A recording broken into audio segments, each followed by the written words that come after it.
Assalamualaikum warahmatullahi wabarakatuh. Innal hamdalillah nahmaduhu wa nasta'inuhu wa nastaghfiruh wa na'udzu billahi min shururi anfusina wa min sayyiati a'malina may yahdihillahu fala mudhillalah wa may yudhlil fala hadiyalah. Asyhadu an la ilaha illallah asyhadu anna Muhammadan abduhu wa rasuluh la nabiyya wa la rasula ba'dah. Bertemu dengan pelajaran IPA kembali. Insyaallah akan melanjutkan dari pelajaran kemarin. Terakhir kita mempelajari tentang bagian-bagian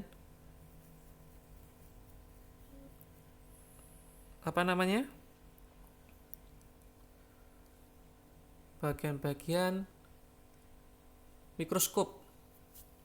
Bagian-bagian mikroskop dan bagaimana menggunakannya. Sekarang kita masuk ke kelompok hewan yang kecil-kecil, termasuk ini yang pertama yaitu kelompok Monera.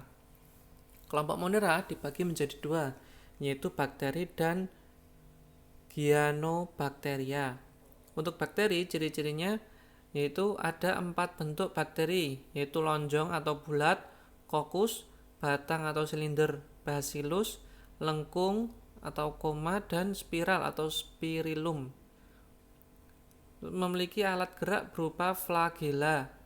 Perkembangbiakan cara aseksual terjadi melalui pembelahan sel dan perkembangbiakan seksualnya dengan cara transformasi dan konjugasi. Ada yang hidup di dalam tubuh makhluk hidup, di udara, air, dan tanah. Lalu bakteri dapat bersifat menguntungkan dan merugikan manusia. Contoh bakteri yang menguntungkan manusia yaitu Escherichia coli yang membantu menguraikan sisa-sisa makanan di dalam usus manusia, dan Lactobacillus bulgaricus yang berperan dalam pembuatan yogurt. Adapun contoh bakteri yang merugikan manusia yaitu Salmonella typhi yang mengakibatkan penyakit tifoid dan Mycobacterium tuberculosis yang mengakibatkan penyakit tuberkulosis. Lalu ciri-ciri Cyanobacteria yaitu memiliki klorofil sehingga dapat berfotosintesis seperti tumbuhan, memiliki klorofil. Lalu beberapa ganggang hijau biru berkoloni dengan membentuk untaian, dapat berkembang biak dengan cara pembelahan sel, fragmentasi, maupun dengan pembentukan spora khusus atau akinet. Lalu dapat ditemukan di laut, kolam, selokan, bahkan di sumber air panas. Contoh ganggang hijau biru yaitu Oscillatoria, Anabaena, Gleocapsa, dan Nostoc. Nama-nama contoh ini nama-nama ilmiah. Lalu masuk ke kelompok Protista. Kelompok Protista dibagi menjadi 3, yaitu Protista mirip tumbuhan atau algae, Protista mirip hewan atau protozoa, dan Protista mirip jamur.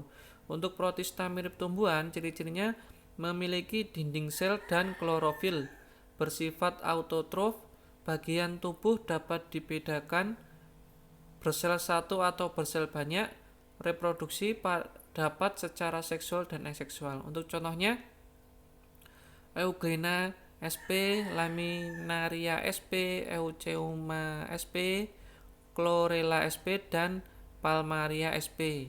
Ini nama-nama ilmiah semua. Ini bentuk-bentuk protista yang mirip tumbuhan atau algae. Lalu protista mirip hewan atau protozoa. Ciri-cirinya memiliki alat gerak sehingga mampu bergerak. Alat gerak protozoa berupa Pseudopodia, silia, dan flagella, serta hidup di air tawar, tanah, dan parasit. Contohnya Paramecium sp, Amoeba sp, Trypanosoma sp, dan Plasmodium. Untuk protista mirip jamur, ciri-cirinya tubuh tersusun atas hifa, tidak dapat melakukan fotosintesis. Beberapa anggotanya memiliki fase vegetatif, mampu bergerak seperti amoeba, dan bereproduksi dengan menghasilkan spora.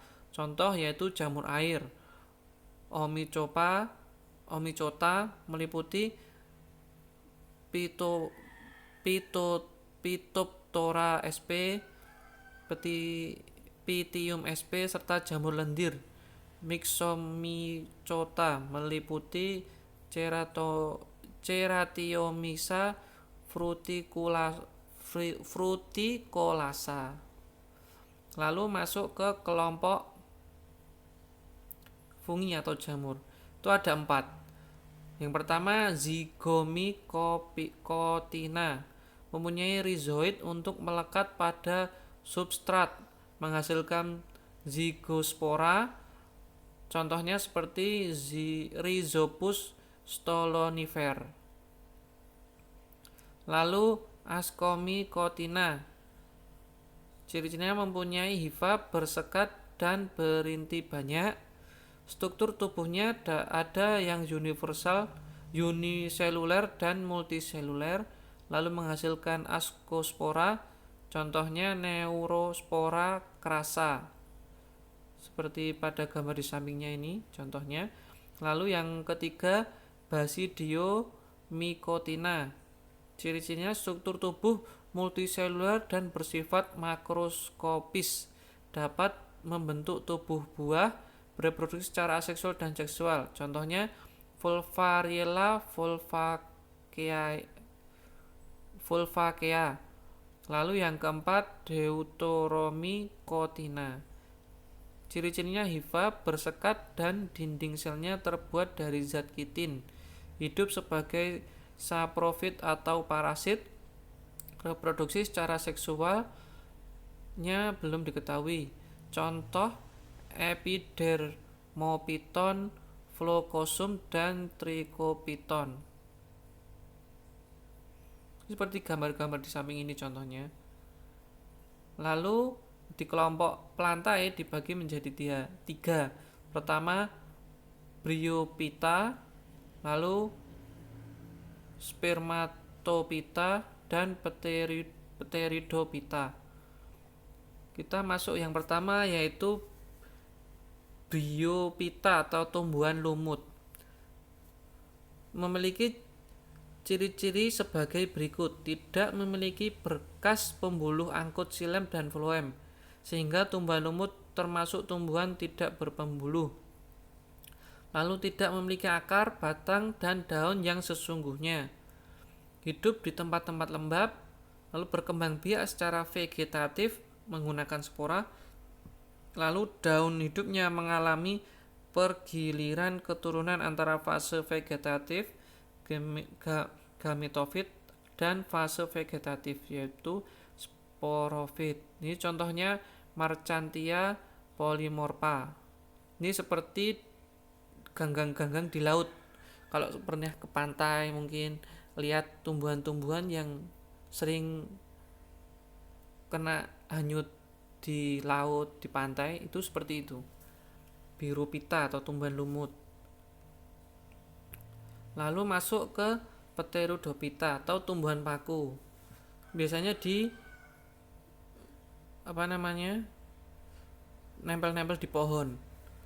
Ini ciri-cirinya yaitu sebagai berikut. Memiliki berkas pembuluh angkut xilem dan floem sehingga termasuk tumbuhan berpembuluh. Memiliki akar, batang, dan daun sejati.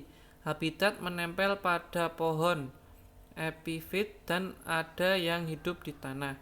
Berkembang biak secara vegetatif menggunakan spora. Daur hidupnya mengalami pergiliran keturunan antara fase generatif sporofit dan fase vegetatif gametofit. Ini contohnya tanduk rusa. Contoh tanaman tumbuhan paku. Yang lain seperti kita lihat di dekat-dekat sumur. Itu termasuk tumbuhan-tumbuhan paku. Jadi terlihat seperti tumbuhan beneran. Ada daunnya, ada batangnya begitu. Nah, untuk yang terakhir ketiga kita lanjut ke pertemuan selanjutnya. Untuk tugas hari ini absen ganjil menggambar Paramecium sp dan sertakan keterangan-keterangan bagian tubuhnya. Lalu untuk absen genap menggambar Amoeba sp dan sertakan keterangan bagian-bagian tubuhnya. Gambar nanti Ustadz share di grup, jadi tinggal mencontoh gambarnya saja.